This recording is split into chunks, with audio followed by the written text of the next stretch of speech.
नमस्कार, मैं राकेश वर्मा आप सभी का स्वागत करता हूं आपके अपने परिवार एशियन गुरुकुल पर।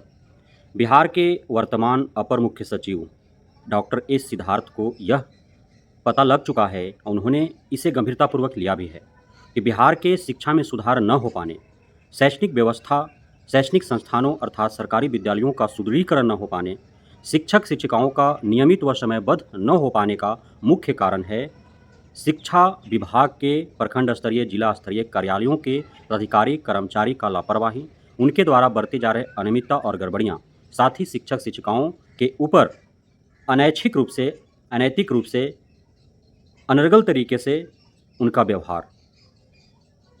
अब तक मैंने आपको कई वीडियो के माध्यम से बताया है कि पूरे ब्रह्मांड में यदि कोई सबसे अत्यधिक भ्रष्ट विभाग है, तो वह है शिक्षा विभाग। चाहे वह शिक्षा बिहार का हो या फिर शिक्षा विभाग किसी भी राज्य का हो, सबसे अत्यधिक भ्रष्टाचार यही देखने को मिलता है। क्योंकि पढ़ाने वाले भोले-भाले, पढ़ने वाले भी भोले-भाले और इनसे अनर्गल तरीके से प्रत्येक कार्य के एवज में पैसा वसूल लिया जाता है। शिक्षक-शिक्षिकाएँ नहीं चाहते हैं वे अपने अधिकारी, प्राधिकारी, कर्मचारी से लफड़ा लेना, इसलिए वे किसी भी कार्य के एवज में हँसते हुए पैसा वो वहन कर देते हैं और अधिकारी, प्राधिकारी, कर्मचारी हाथ फैला करके घूस ले भी लेते हैं। अब साथ ही डॉक्टर एस सिद्धार्थ ने यह अवलोकन किया और पाया कि शिक्षक-शिक्षिकाओं, सरकारी विद्यालयों, छात्र-छात्राओं से संबंधित बहुत ऐसे फाइल हैं जो दबे पड़े हैं और उस पर चाहे बीओ हो, डीओ हो, डीपीओ हो या फिर शिक्षा विभाग के शाखायी कार्यालय में कार्यरत जो भी अधिकारी, प्राधिकारी, कर्मचारी हैं, उनके द्वारा उन सारे फाइलों का निष्पादन बेहद ही गलत तरीके से किया जाता है। उनके द्वारा उन्हीं फाइलों का निष्पादन किया जाता है जिन फाइलों के निष्पादन हेतु किसी का पैरवी आता है, किसी दलाल बिचौलिए के माध्यम से उन तक उस फाइल को निपटाने के लिए पैसा उन तक पहुंच पाता है।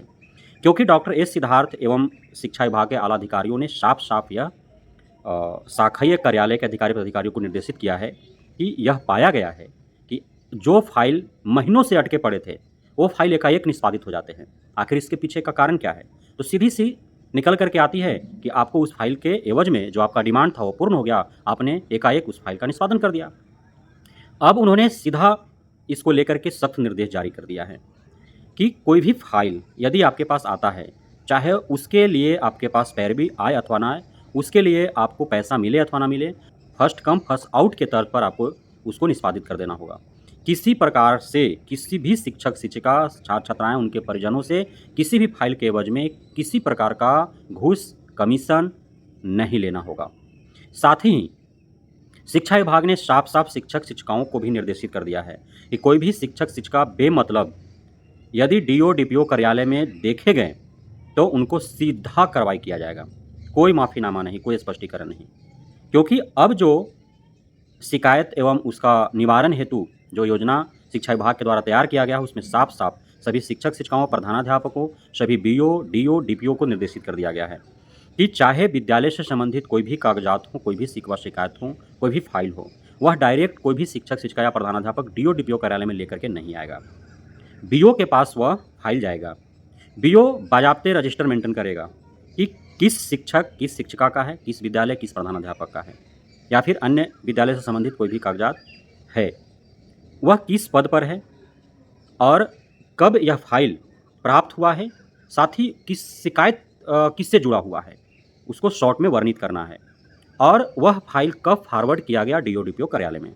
जब वह फाइल बीओ के द्वारा डीओ, डीपीओ कार्यालय में फॉरवर्ड किए जाएंगे, जब वहाँ रिसीव हो जाएगा, तो फिर उन्हें भी रजिस्टर मेंटेन करना है कि किस बीओ के माध्यम से यह फाइल आया है, किस तिथि को आया है, कौन सी शिकायतें हैं और कब तक इसका निवारण हो जाएगा। इन सारे लेखों को अंकित करना है उसमें। तत्पश्चात फर्स्ट कम फर्स्ट आउट के माध्यम से इन सारे फाइलों का निपटारा किया जाएगा और यह सख्त हिदायत दिया गया है कि किसी भी बीओ, डीओ, डीपीओ के कार्यालय का कोई भी लेखापाल हो, अकाउंटेंट हो, कोई भी अन्य कर्मचारी, डाटा ऑपरेटर वगैरह हो, क्योंकि उन्हीं के माध्यम से डीओ, डीपीओ सारे खेल करते हैं।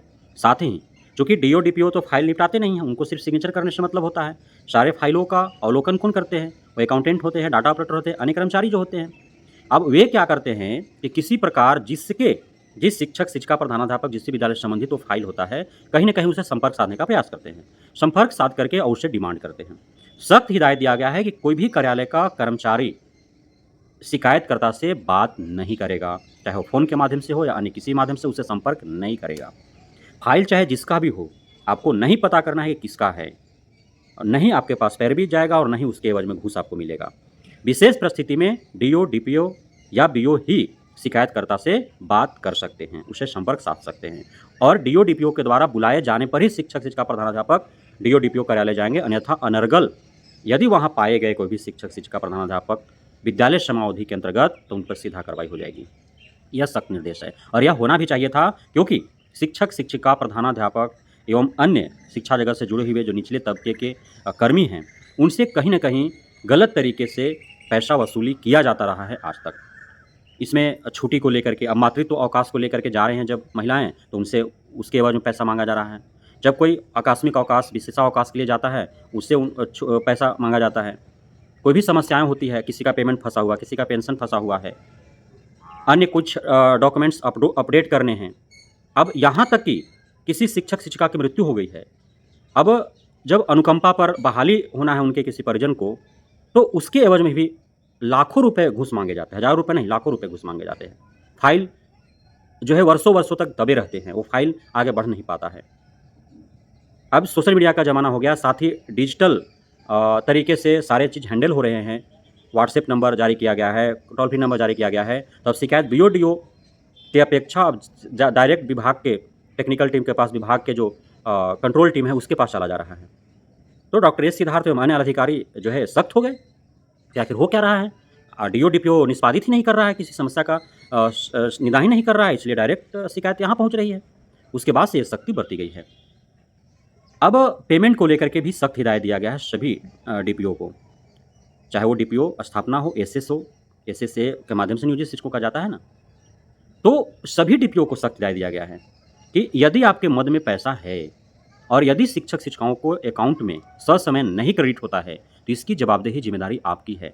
और जितना दिन लेट होता है, क्योंकि 8 कार्य दिवस तय किए गए हैं, 8 कार्य दिवस के अंदर ही सभी शिक्षक, शिक्षिकाओं के पेमेंट हो जाने चाहिए। यदि उस 8 कार्य दिवस के अंदर किसी भी शिक्षक, शिक्षिकाओं को वेतन नहीं क्रेडिट होते हैं, तो उसके लिए जवाबदेही डीपीओ का होगा और जितना दिन लेट होगा उतना दिन का उसे ब्याज सहित, सूद सहित उनको पेमेंट करना होगा। और यदि मद में पैसा नहीं है, आपको पता है कि हमको वेतन कितना देना है या कितना देना होता है, एक रेशियो तो मालूम ही है सबको ना। अब यदि मद में पैसा नहीं है तो आपको पूर्व में ही डिमांड करने हैं, जहाँ से भी आपके पैसे पेमेंट मिलते हैं वहाँ से, और चाहे वह नियमित कर्मी हो, चाहे वह संविदा पर बहाल कर्मी हो, आउटसोर्सिंग एजेंसियों से बहाल कर्मी हो, चाहे वह शौचालय साफ करने वाला हो या फिर विद्यालय का प्रधानाध्यापक हो या फिर आपके ऑफिस में कार्य करने वाला कोई भी कर्मचारी हो, सभी का वेतन ससमय मिल जाने चाहिए। जितने दिन लेट होगा उतना दिन आपको शुद्ध ब्याज जोड़ करके पेमेंट करने पड़ेंगे। यह सख्त हिदायत दे दी गई है। तो यह बेहद ही अच्छा खबर है आप सभी शिक्षक, शिक्षिकाओं, प्रधानाध्यापकों के लिए, अन्य कर्मियों के लिए कि सख्त हुआ है विभाग और सच्चाई उस तक पहुंची है कि कमी कहाँ है और उन कमियों को दूर करने का भरसक प्रयास किया जा रहा है। और बहुत धन्यवाद आप सभी साथियों का हमारे साथ जुड़े रहने के लिए, बने रहने के लिए, मिलता प्यार देने के लिए, हमें भरोसा बनाए रखने के लिए।